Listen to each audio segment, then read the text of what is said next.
ఓ చిన్న మ్యాజిక్ కావాలంటే చెక్ చేసుకో. మీ మమ్మీ నేమ్లో లాస్ట్ లెటర్ తీసుకో. లాస్ట్ లెటర్తోని ఒక కంట్రీ నేమ్ అనుకో.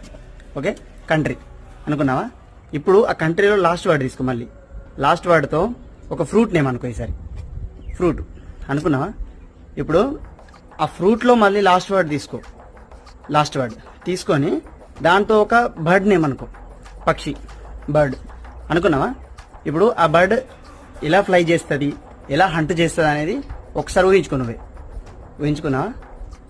అలాగే ఇప్పుడు ఒకసారి నేను చెప్పబోయే ముందు ఆ బర్డ్ స్పెల్లింగ్ ఒకసారి అనుకోని నువ్వే ఒకసారి స్పెల్ చేసుకో గట్టిగా. ఓకే, ఇప్పుడు నేను చెప్తా ఏ బర్డ్ అనేది. ఒకవేళ నేను చెప్పేది కరెక్ట్ అయితే ఫాలో అవ్వడం మాత్రం మర్చిపో. ఓకే, నా గెస్ కరెక్ట్ అయితే నువ్వు ఇప్పుడు ఈగల్ లేదా ఓల్ అని అనుకుంటున్నావు అని నేను అనుకుంటున్నా. ఓకే.